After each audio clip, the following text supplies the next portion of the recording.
The Carib Indians continued.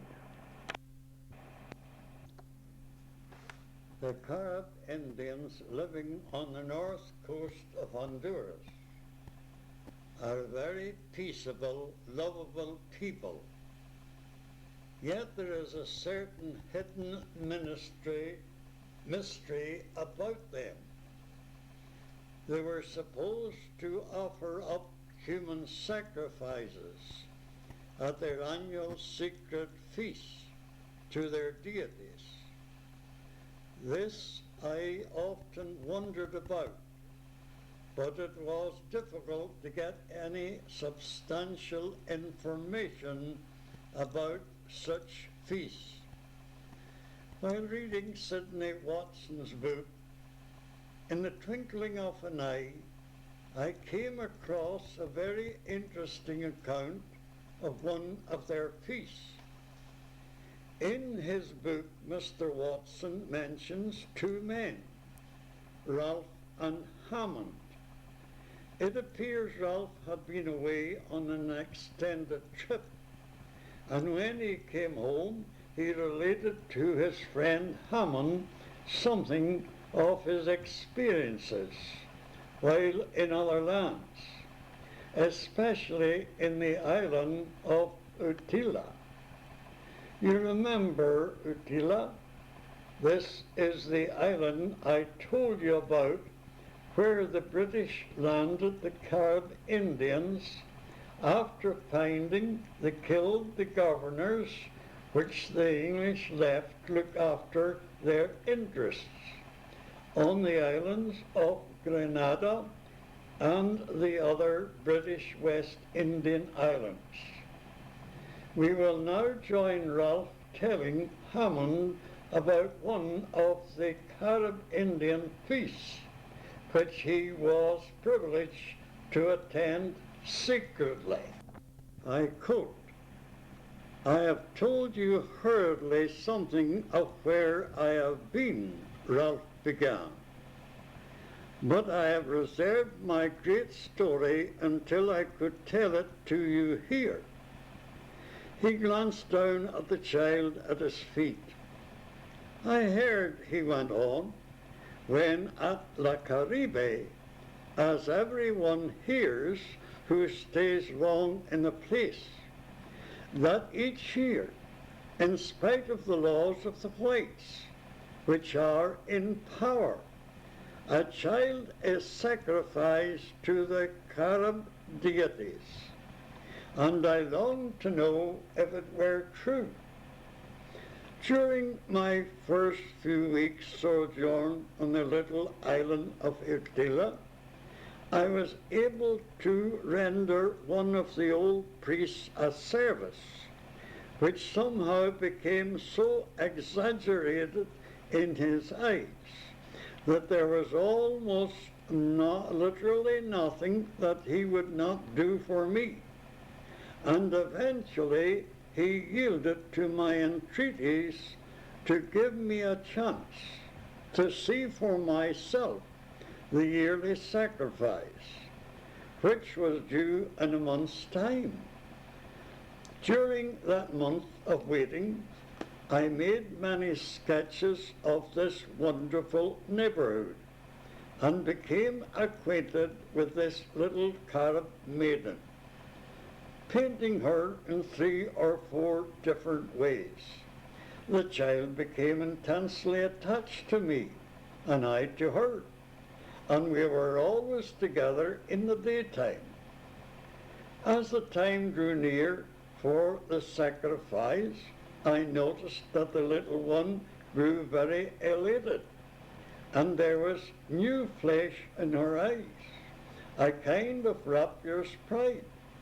I asked her no question as to this change, putting it down as girlish pride in being painted by the white prince, as she insisted on calling me. I need not trouble you, my dear fellow, with unnecessary details of how and where the old priest led me on the eventful night. It was midnight, when at last I had been smuggled into that mysterious cave.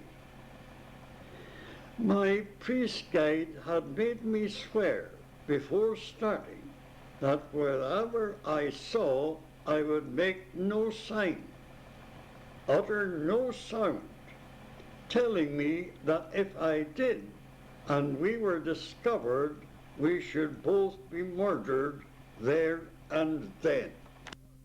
We had hardly hidden ourselves before the whole center of the cave became illuminated with a colored flame that burned up from a flat brass brazier and seemed like the colored fires used in pantomime effect on the English stage. By this wonderful light, I saw 150 or more Carib men and women file silently into the cave and take up their positions in orderly rows all around the place. When they had all mustered, a sharp note was struck upon the carimba, a curious one-stringed instrument, and a circle of silent savages dropped into squatting positions on their heels. Then the weirdest of all weird music began, the instruments being a drum, a flute, and the carimba. But my whole attention became absorbed by the grouping in the center of the room. The fire dish had been shifted to one side, and I saw a hideous statue squatted on a rudely constructed massive table, the carved hands gripping a bowl that rested on the stone knees of the image. The head of the hideous god was encircled with a very curious band that looked from where I stood like bead and grass and featherwork. The face, cheeks, and forehead were scorched with black, green, and red paint, the symbolic colors of that wondrous race found all over the north coast of Honduras. In the back part of the wide, sauce-like edge of the bone, which rested on the knees of the statue, there burned a bright blue flame. And whether it was from this fire or from the larger one that burned in the wide, shallow brazier on the floor, I cannot possibly say. But a lovely fragrance was diffused from one or the other. Before this strange altar stood 3 very old priests, while 7 women, as griddles as the men, stood at stated intervals about the altar. One of these hideous hags had a dove on her head. Another held a young kid grasped between her strong brown feet. A third held the sacrificial knife, a murderous-looking thing, made of volcano glass, shortened blade, and with a peculiar jagged kind of edge. Another of these hags grasped the snake by the neck, a blood-curdling looking tamagrass, a snake as deadly as a rattlesnake. Opposite the center man of the 3 old priests stood a girl child, about 10 years of age, and perfectly nude. During the first few moments, the dry, vaporous kind of smoke that wafted by a draught somewhere from the fire pan on the floor of the cave hid the child's features, though I could see how beautiful a form she was. Then, as the smoke wreath presently climbed straight up, I was startled to see that the child was my little friend. In my amaze, I had almost given vent to some exclamation, but my old priest guide was watching me and checked me. My little one's beautiful head was wreathed with jasmine, and a garland of purple Madre de Cocoa blossoms hung about her lovely shoulders. Suddenly, like the barely audible notes of the opening music of some orchestral number, the voice of one of the priests began to chant. In turn, the two other priests stood up to sing. Then each of the 7 Higgs in their turn, and then each in the first circle of squatting worshippers, followed by each woman in a second row. And in this order, the chant proceeded until, weird and low, every voice was engaged. Suddenly, the combined voices ceased, and one woman's voice alone rose above the silence and followed the second of the voices. I saw that it was the mother of my little native child friend. I had not noticed her before. She had been squatting out of sight. Hers was not the chant of the others, but a strange, mournful wail. It lasted about a minute and a half. Then, rising to her feet, she gently thrust the child forward toward the altar, then laid herself face down on the floor of the cave. The little one leaned against the edge of the altar, and taking up with a tiny pair of bright metal tongs a little fire out of the back edge of the bowl on the knees of the god. She lighted another fire on the front edge of the bowl. Her suddenly illuminated face filled with a glowing pride. Then, at a signal from the head priest, the child lifted her 2 hands, extended them across the altar,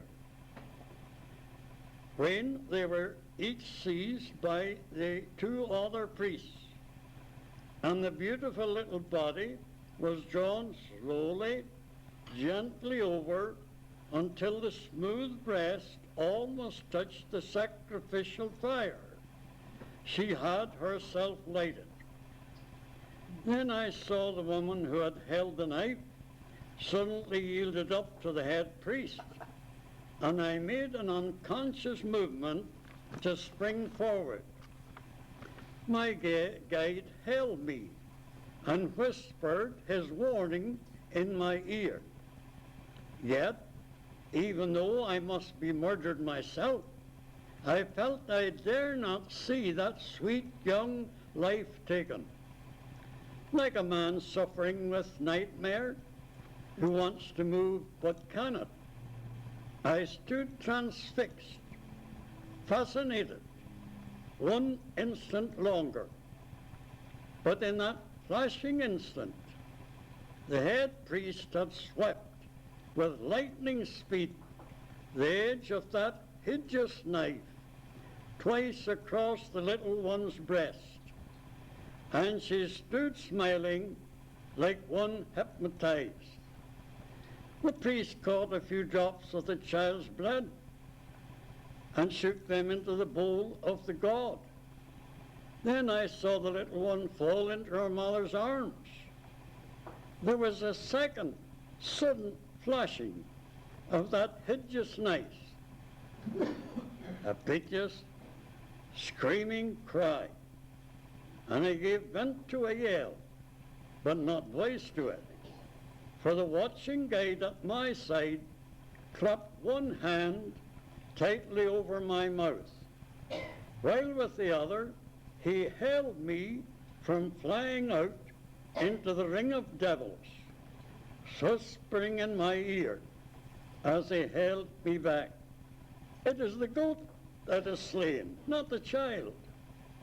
Another glance, and I saw this was so. One flash of that sacrificial blade across the throat of the kid had been enough, and now the blood was being drained into the bowl of the god. I need not detail all the other hideous circumstances. They lasted for nearly 2 hours, ending with a mad, brazen dance in which all joined save the priest and the mother and child. Every dancer, man and woman, flung off every rag of clothing and whirled and leaped and grated in their perfect nudity until, utterly exhausted, one after another, they sank upon the floor. Then slowly they gathered themselves up, reclothed themselves, and left the cave. And now some large pine torches were lighted, and my guide drew me further back, that the increased glare might not reveal our presence. And I saw the curious ending to this weird night's work. The priest and their 7 women hags opened a pit in the floor of the cave by shifting a great slab of stone and lowering the idol into the pit. The remains of the kid, the sacrificial knife, and the door were dropped into the bowl of blood that rested on the knee of the idol. Then the Sukia that had held the tamagrass snake during the whole of these hideous night hours dropped the wriggling thing into the bowl, and the slab was lowered quickly over the pit, every seam around the slab being carefully filled, and the whole thing was hidden by sprinkling loose dust and the ashes from the fire over the spot.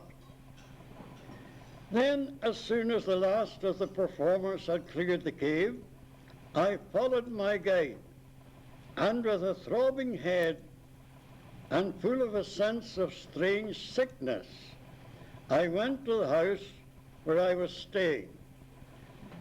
I lay down upon my bed, but could not sleep. And as early as I dared, I went round to my little Matari's home. Matari was the maiden's name. Her mother met me, said that the child would not come out in the sun today, that I might see her for a moment if I pleased, but that she was not very well. Sweet little soul. I found her lying on her little bed with a proud light in her eyes and a very flushed face. A fortnight later, the light flesh wounds were healed. She showed me her breast, confided to me the story, and asked me if I did not think that she had much to be proud of. Will you keep a secret? I asked her. She gave me her promise, and I told her how I had seen the whole thing and all my fears for her. A week later she was orphaned. Her mother was stung by a deadly scorpion and died in an hour, and I made the child my care. She has traveled everywhere with me ever since, and you see how fair and sweet she is. and how beautifully she speaks our English. She is barely 12, is naturally gifted, and the very light of my life. Would she let me see her breast, Ralph, do you think? Hammond asked.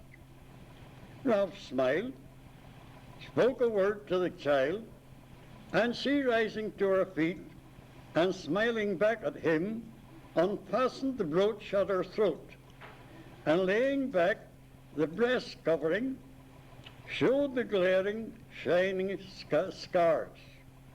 Then, as she recovered her chest, she said softly, Ralph has taught me that those gods were evil. But though I shall ever wear this cross in the flesh of my breast, I shall ever love the Christ who died on the world's great cross at Calvary. It is a marvelous story, Ralph, he said, tearing his eyes away from the girl's clear, searching gaze. The more marvelous because absolutely true, replied Ralph. And I think that was marvelous indeed. And I learned from that little account in Sidney Watson's book, In the Twinkling of an Eye, what I'd often wondered about. This was later confirmed by an old American from Walla Walla, Washington. I found him in one of these Carib Indian villages while I was distributing the Gospels from door to door. He told me a little about his own life, how he came down, and how he had lived for many years amongst these dear people. He made his living in their villages by selling them the necessities of life, clothing, more material to make dresses, shirts, pants, and such like. He also sold salt, sugar, and other things too that they like to get. And he was able to make a good living out of that. But, poor man, he had no interest at all in eternal things. But thank the Lord, I found amongst those dear people much interest. And not only much interest, but as I've already told you, that the Lord was working amongst them, and some of them were saved by the grace of God.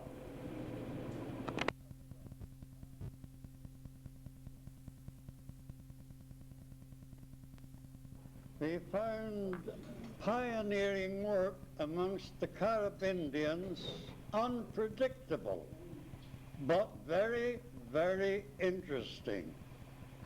We have told you how the little assembly in Aguan was started. And now we are going to travel further afield to what we call the faraway Carib Indian villages. To get there, we found we could take the train part way and then walk. And sometimes it was possible to take a canoe where there was a canal that ran parallel with the beach. Now, sometimes on these trips we found very, very much interest. Other times not so much. When arriving at Bataya, a little Carib Indian village, there was a young man there that had professed to be saved, Don Vicente. And getting to that village, he would come along and lend a helping hand. We found him very useful and helpful. Now, while visiting those villages, it's no use arriving in the morning. You'll find the village deserted. The men folk have gone to fish, and the women folk have got more inland, planting their cassava and looking after the growth until it's ready. So, upon arriving in the morning, you have to pass through that village, keep walking on until you come to a village in the afternoon. And there you can start to work. Now, when I got to Batalla, on this occasion, Vicente was ready, and he came along with me. When we got to the next village, we went into a home that we had before entered. We wanted to get a drink and then go on to another village further on where the people would already have returned from their work. On this occasion, Vicente and the lady of the house seemed to have quite a talk. The lady of the house was a little excited. Of course, you know, they speak their own language as well as the Spanish language. So she was speaking in her own language, and Vicente too. At last I asked Vicente, does there seem to be anything wrong? He said, yes, the priest was here last week, and he gave orders that no one was to help us in any way. We weren't to give us any food, any water, nor help to get to the next village. Well, I said, it's time we are going anyhow, so let's go. So we went out through the door, turned around to find the path, when the man of the house came along. "Oh, Don Juan," he said, "I thought you were never coming back. What kept you? Why were you so long? Come right in." Oh, Vicente said, "Sorry, how can we go in? We're just being after put out." So Vicente explained to him what had happened. "Come on in," he said. "I'm the head of my own house. The priest has nothing to say here. He comes around when the women folk are alone, and he can do what he likes with them. Come on in." So we went in. And he was very anxious to know, as they nearly all are, how much do you charge to baptize a child? Now that was foremost in his mind, because that's what affects their living. And they really do not have the money to pay for such a thing. So that gave me, of course, an opportunity to start in and explain something about baptism and about children. I didn't begin to explain to you here all that I said. Take too long. But you know yourself more or less what the scriptures say. So I turned them to the scriptures. And do you know what? I was interested myself, of course, in speaking to him, but when I looked round, there I counted 6 men sitting on their heels around the wall of the room. And pretty soon more came in. So that encouraged me to keep on talking. And you know, I talked for over 3 hours without stopping. And they were there listening while I was explaining about baptism, what it was, who it was for, and of course emphasizing you have freely received, so freely give. Well, that was quite an exciting afternoon. As we stayed there for so long, the fact of the matter is we couldn't get hardly away from that village. In another one where we went to, well, they had got the same orders. So the place that we generally went to and tried to get a few to listen to the message, well, no, we couldn't be there. Well, I said at the last, supposing now that we're to stay outside of the house, how would that do? Oh, that would be all right. The priest hadn't said anything about the outside of the house. It was only the inside. So, very good. I went round the village and told the dear people, when the sun was going down, because there are no clocks there, when there's no all about the sun, you know, and the moon, when the sun is going down, I'm going to be at a certain place to explain many little things. Will you come along? So, when the time came, here they came, from all parts.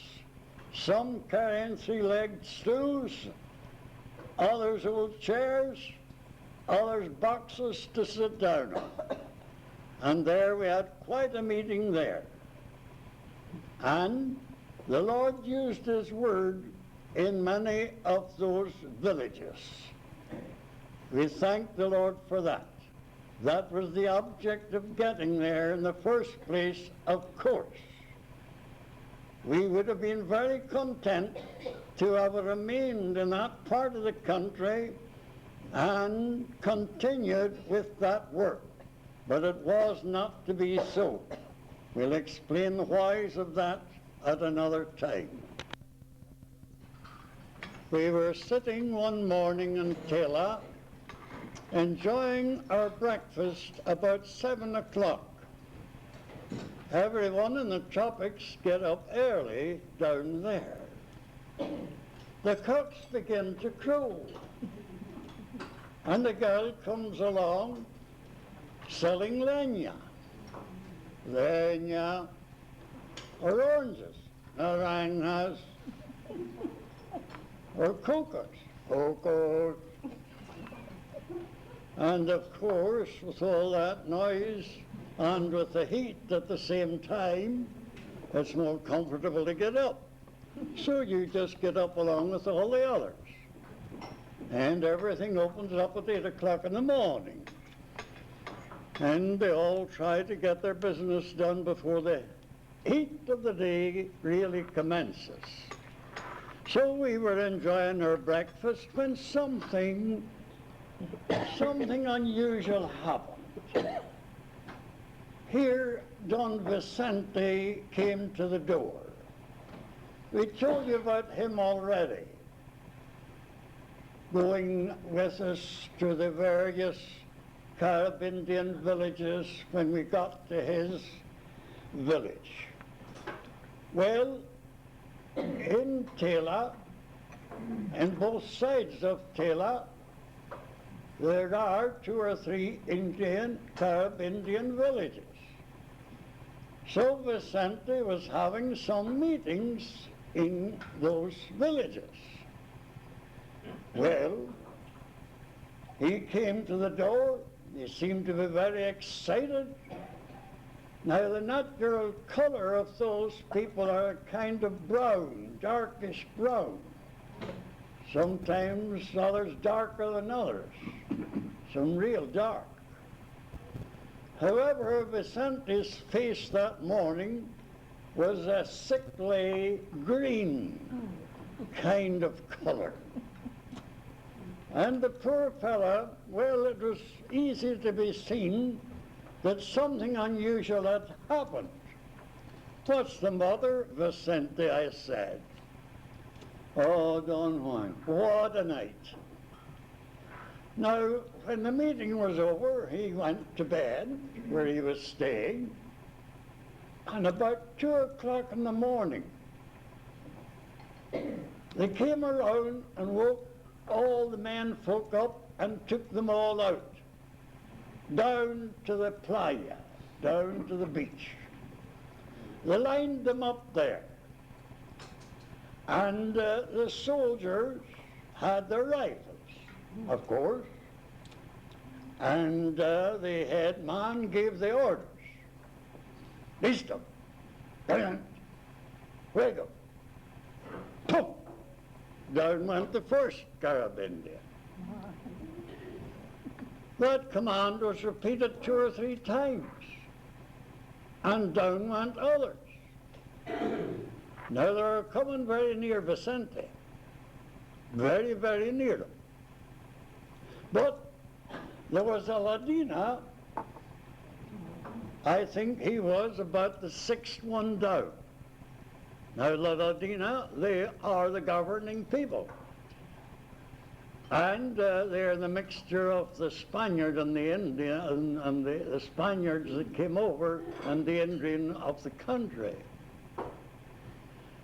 So what happened was this.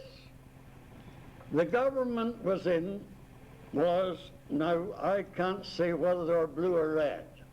Let us say they were blue. And the opposition party was red. And of course, when one party's in there, the other party's out. But enemies. So the Reds wanted to get back in again. And it appears that they had been out of the country somewhere, and they came in little boats near this village. And there was a river there. And they were able to get up this river. And they got away up nearly into the interior of the country before the government was alerted as to what was happening. So they captured the men. But they blamed the people in this Carib Indian village for helping them to get in. Where were they? Why didn't they see them? And all like this. So that's what was happening. So therefore, some of them lost their lives. The idea was to shoot, to kill a few of the Carib Indians and frighten the living lights out of this Ladina, so that he would confess to them what had happened, why they let them in. And when they got near him, they gave the orders to stop shooting. So they stopped shooting, and they called this Ladina man to one side. Now, while they were doing that, that caused a little confusion, naturally. So Vicente and some of the others took the opportunity to turn on their heels and run.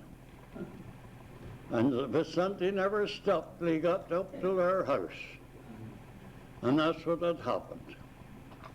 Now, that's human rights down there, you know. And they're troubling the people to this day. Maybe one day they'll get them settled. That's what they don't understand here about that. However, we would have gladly given all our lives to those dear Indian people while we're in Trujillo. But circumstances wouldn't allow it. The banana business gave out. The disease that troubled them was so that they weren't able to carry on. So that part of the banana country was shut down completely. That meant that all the Christians and nearly all the men living around there had to go and look for work somewhere else. There was no train. They lifted the rails. There was no communication, no transportation. And just in those days, it was a time that they were getting the airlines into shape, but they were very dear at that time and wouldn't permit such a one as a missionary to use them often. So everybody left Trujillo direction. We had, I counted 60 believers that passed through our hands while we were there. And they had gone to other places, you see, and there was great need then in another part of the country. And if we moved to Tela, we would have transportation to take us anywhere. Whereas if we remained in Trujillo, well, we were shut in there. And you'd have to walk. And walking, well, is wonderful too, but whenever it comes to 60 miles or so, that's a different thing. So we moved to Tela. That's why we moved there. And then that's where we had a lot of work afterwards around that vicinity. Up to that time, there was very few other missionaries came to help. But about that time then, more came, so we had their help. And of course, the Carib Indians themselves carried on very well.